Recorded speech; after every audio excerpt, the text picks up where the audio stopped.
Guys, Paul here from the Ultimate Trainer Podcast. Now, today we're going to be talking about something very, very interesting, in my opinion. It's the 5 different roles that you can play as an online fitness professional. So, here's the thing: a lot of people become an online coach and they get into the online space of fitness and they think online coach.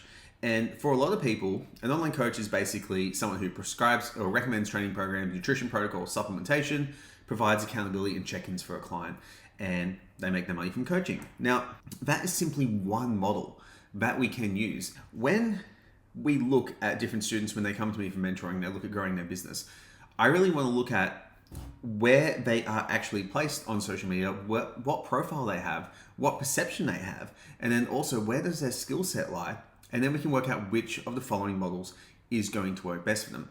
The problem with a lot of programs is they do a one-size-fits-all model. With the one-size-fits-all, it's like everyone's going to become an online coach and do it in this exact way. And for a ton of people, that doesn't work. The real skill set is be able to work out which one you are, which one you're suited for, and then the appropriate strategies for that. So let's dive into them now.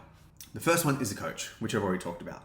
So when you're an online coach, as I said before, you recommend nutrition programs, training programs, you talk about supplementation, you give accountability, you help a client overcome their issues, you consult with them via text message or Zoom calls, etc.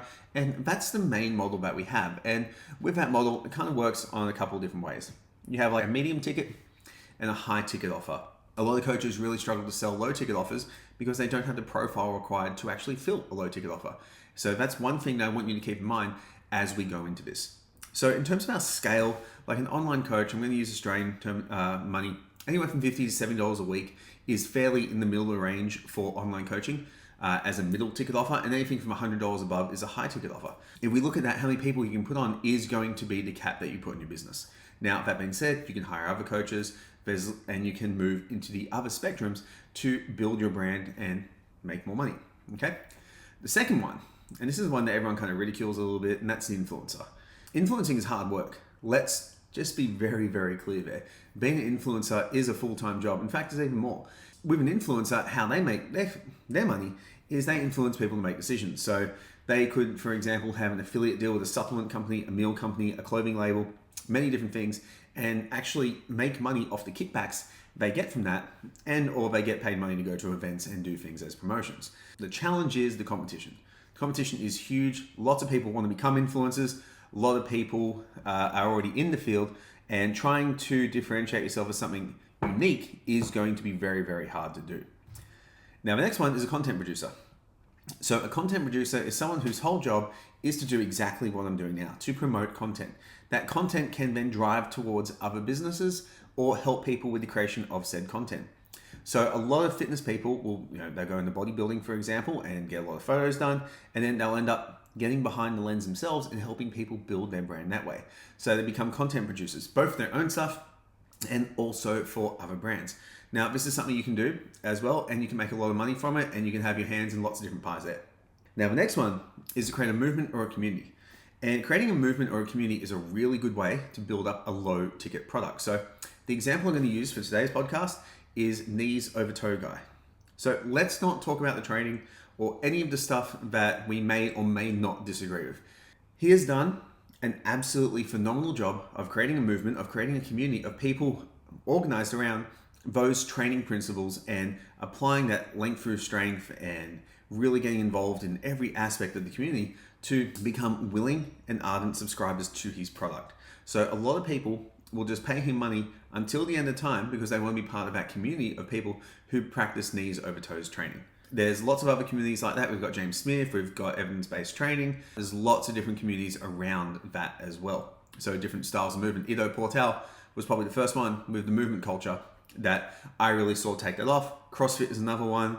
We're now seeing the same with High Rocks. So creating a movement / community is a really good way and it can scale immensely. The challenge is getting it noticed. And then the last one, and this is the one I'm personally most interested in, is becoming a personal brand. So a personal brand is someone like Kim Kardashian. She is kind of like our ultimate example of a personal brand. Her profile itself doesn't really offer any value to the world, but she only refers to her companies. That's the difference between her and an influencer. Her brand drives people towards her companies that are subsidiaries of her that may not have her name, but she drives sales of them and they make a ton of money. There's a ton of people who do this, and their personal profiles are always more popular than their company profiles. Another really good example in the business world is Alex Hormozi. Alex Hormozi is a personal brand. He drives people towards two things: buying his books, which are very, very low cost, or to acquisition.com. Okay, so from him, he is a personal brand who then drives people into his business. School is the other one, pardon me, to then make more money from those particular objects. So what do we do with this information? What we need to do is we need to look at where do our talents actually lie for this. A lot of people don't really have the makeup of being a coach. And this is an online coaching podcast, and this is about helping coaches be better coaches. A lot of people simply don't have it to be a coach. It's not in their passion. They're not super excited about it. They find the check-ins and all that kind of stuff really boring. Some people don't have the capacity to be an influencer. They don't give a shit. They don't have the look that everyone's after. Again, same thing with personal branding. Some people don't want to be in front of their phone the whole time doing a bunch of stuff. So what you want to look at doing is looking at each of these different types and saying, where does your brand fit? If you're already a personal coach, or an online coach, what we need to do is also look at your brand and where you are currently before we worry about which model you're going to do. So for example, if you've already got a bunch of endorsements and you could be considered an influencer or a personal brand, you would really be well off trying to create a low ticket item for lots of people to buy. When you do that, you're going to make your money via scale. And if you find a product that works, your potential for growth is unlimited. If you're really charismatic, looking at being an influencer or a personal brand can be really, really challenging and really exciting for you. And if you have a real passionate form of movement that you're really excited about, creating a community about that can be a better way of building your online business. That being said, I generally recommend all people in the online space do a bit of coaching because it allows you to get the best possible experience and give the best product for all the other stuff. And from there, you can work out the direction that you go to. So currently with MPC, we're currently working with many coaches. We're working with a couple of influencers, one or two content producers. We're not really working with any movements or communities because they're taking off by themselves. They're kind of a real organic underground thing and building personal brands for our students. And by doing that, we're able to find out where someone's going to grow the most and get the most out of their fitness business.